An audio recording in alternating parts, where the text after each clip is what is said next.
So you've come in, you've done your lawn renovation, you've followed a great process, you've put out the right products and all that sort of stuff, and the lawn is just not responding. What do? Well, let's get into it in this video. Yes, g'day and welcome to a new video. It is something that I get in my inbox and in my comment section sometimes throughout the growing season when people are doing their renovations. Heaps of people with great transformations, but the odd occasion where someone has done all the right things and their lawn is just not growing back. And now rest assured, if you are someone who's just getting into DIY lawn care and looking into falling down the YouTube rabbit hole and all that sort of thing, it can be intimidating and people genuinely do get worried about killing their lawn if they go too hard on it. Now basically, if you just don't scalp your buffalo too low, but a lot of other grass types, you scalp it, scarify, aerate top dress, if you put out some fertilizer, you follow the right process on the right lawn at the right time of year.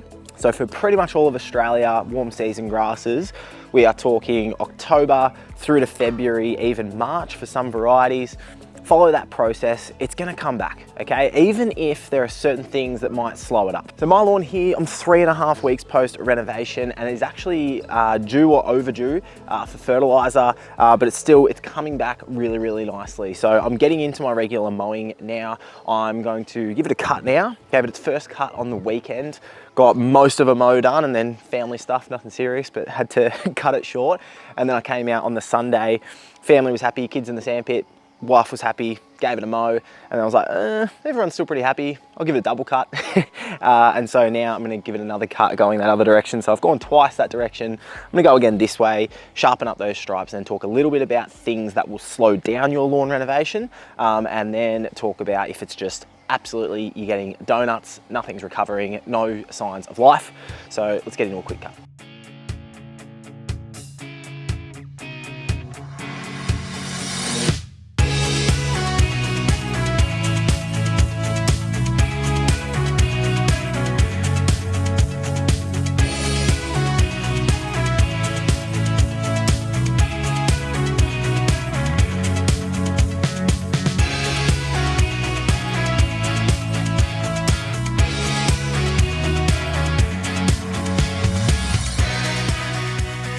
So post-reno, it might just be that your lawn is recovering quite slowly. And the few sort of main reasons for that is that maybe you scalped and scarified really, really hard, did a really big scalp to the dirt and scarified it multiple times, which is fine for kikuyu and cooch and that sort of thing. It's gonna come back, it's got an underground root system, it's fine, but it's just a matter of you have done a lot of damage, you haven't left a lot of leaf on top for it to poke back through your top dress quickly. So, it's just gonna take a little bit longer to recover. Could also be because you have top dressed super heavily. So sometimes I've recommended to people that might have done a super heavy top dress is, maybe go out with your garden rake and just lightly pick up a bit of it, try and get a bit more leaf that is underneath that top dress to poke up and through, just to give it a bit more exposure, especially if they've renovated a bit early, especially if it's on buffalo, which actually on buffalo, you might have scalped your buffalo really hard as well and top dressed too heavily. So with buff, just be careful with that. But yeah, so those are a couple of things with your reno process, and you might want to do a really heavy top dress because you've got a super uneven lawn. And you're happy to accept the fact that it'll take an extra week or two compared to if you had have done half the amount. It's just something you come into it knowing for the benefits that you're trying to achieve. With recovery watering, ideally you want to be watering your lawn 2 or 3 times a day lightly initially. We're slowly backing that off. I'm at watering every second day at the moment. But for you, and I think it was last video I talked about this, but for you, potentially the best that you can possibly do with your schedule is watering daily in the afternoon or even every second day for some reason. Maybe that is the absolute best you can do. End of the day, that's fine. Just be prepared for the fact it's going to take a little bit longer, and don't let it hold you back from doing a reno as well to try and improve your lawn. If you have got a really busy schedule and you're going to struggle to water it super frequently, when I say twice a day and you go, I can't do that, I'm not even going to bother. Even if you can just, sacrifice for a couple of weeks, getting up 10 minutes earlier, turn the tap on, get ready for work, turn it off and off you go if that's possible.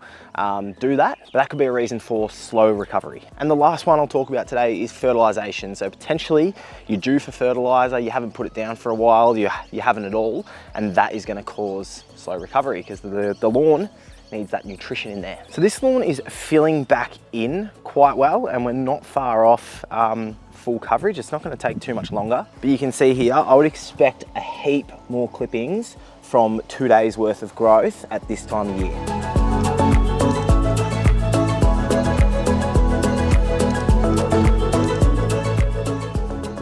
So the recovery here in my lawn, you probably watch this video and you go, oh geez, it's looking pretty bloody good, mate. But for me personally, you know, being a bit nitpicky, it's a bit dull. The recovery, the amount of clippings that are actually in that catcher are very, very low, like I just showed.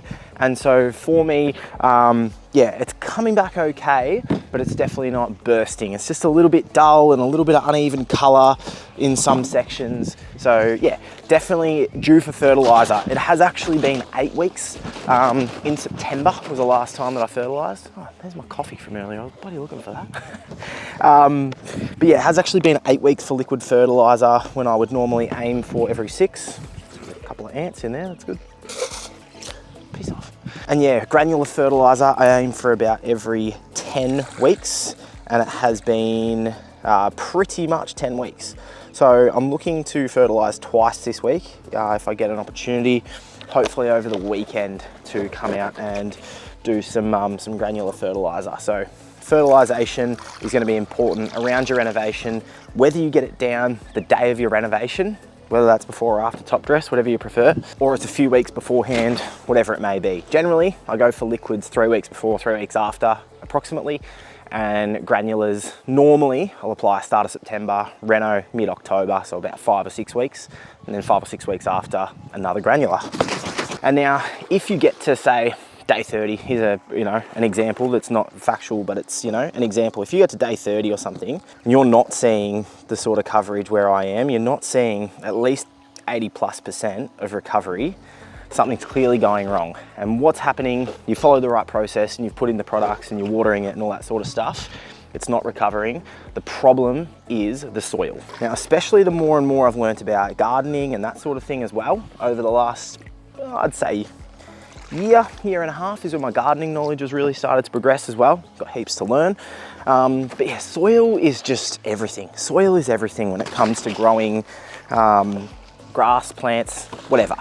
So something that you might do is get a simple pH test. So my front lawn, when we first moved in, it was recovering extremely, extremely slowly. I was probably a bit naive in thinking, yep, it's kikuyu, there's weeds everywhere.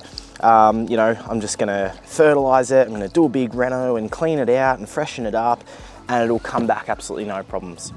So I did that renovation, I did all that work, and it was like, okay, yep, no, this is not going how it's supposed to be. It's struggling. It was improving, but it was struggling. Tested the pH, I did some pH amendments. In the end, the following spring, so a year later, I did a rye overseed, which probably did more harm than good, and that's a topic for another video. And it came to that spring, I got some soil testing done, found some deficiencies, and I had a lot better season last season. I got another soil test done this year, as well as on this back lawn. And interestingly found some deficiencies in this back lawn, which I'm also addressing with some soil amendments, including this one, which is boron. So I found I've got no boron in this soil. Now for me, soil testing this yard was just about taking things to the next level, out of interest. Is there anything I can do to continue to elevate and improve disease resistance? For you, your lawn might be not responding, and so you decide you're gonna do a soil test to try and find out what on earth is going on. So I had a mate recently, he got onto Emma from Lawn Care Australia, who did my soil testing, and he found out, and he's got some really good plan of attack now. Essentially, his soil was not able to, had deficiencies where it was just unable to absorb nutrients very well. So even though he's putting in good products and everything and watering it and doing all this stuff, it was basically to no avail because it was just not able to absorb, as well as some other things to do with, just amendments that he needs to make. So now, instead of going, oh my God, what's happening? I've destroyed my lawn, which, sort of had in a way because of his soil structure. Now he's got a plan of attack going forward to be able to fix it up. So ultimately, get a soil test. Hang on, how much is this? 40 mils per 100, so about 200 mils. So yeah, without fully turning into an ad for Emma and her soil testing, which is fantastic, and I'll link it below, not that I'll get anything out of it, but it's a great service that she offers, and it's gonna really help people. And even, you could easily go out on fertilizers and on water and all that kind of thing, waste $100+ and see no results than you could to spend the money on a soil test and actually fix your deficiencies and get your lawn how you want it. So to me, if you're going to be spending money on this hobby anyway, you either look at it and you give up, or you could get something like a soil test, if that's something that's within your means, to find out what's actually happening.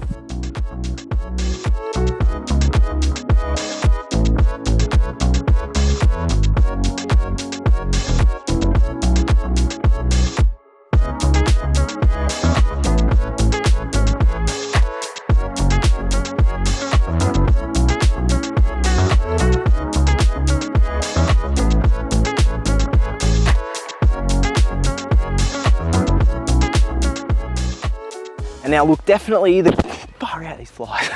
Now definitely the quicker option, if you've got a lawn, you're putting your time and effort into, you're getting into lawn care, it's struggling and it's just not growing, is to do something like I have done here, hitting reset. So what I've done here is I've dug it out to a depth of around about 150, probably went to more like 200 mil in some spots, but dig it out. And then I'm going to bring in fresh soil and I'm going to lay some turf as well as a big feature garden that is going to be going there. So for you in your yard, if it's possible, it obviously is going to depend on the size of your yard, how much it's going to cost you. The soil that you bring in is probably going to be about $70 per meter squared. So I need about 30 there. So whoops. But anyway, yeah, digging it out, bringing in fresh new soil, and whether you seed from that or turf, you know, I've heard it asked before, would you rather beautiful new soil and seed with it, or crappy soil and lay turf on it? I think most people are going to take the beautiful soil with seed, even though it's harder to grow from seed, but you're going to have a lot more chance of success with that nice soil underneath. And you know, this time of year, your turf is probably going to be rooted down and established, and you're going to be mowing and fertilizing within a few weeks, depending on the variety. Seed, you know, you're probably coming into peak season to seed as well if you're going a warm season grass type from seed. So be careful of what you buy. Don't get a cool season blend in with your seed, but yeah, that could be what you choose to do as well. Dig out the area, new soil, turf or seed. Much quicker result than working with the soil for a long period of time. And so now I've got plenty of work to do in that section. I'm really looking forward to, yeah, you guys being able to see that progress over my back shoulder there. And yeah, if you're interested in a YouTube video about that build at some stage, let me know. But yeah, thank you for watching this video. Looking forward to seeing how this responds over the next week or so. And yeah, thank you for watching. Catch you in the next one. Cheers.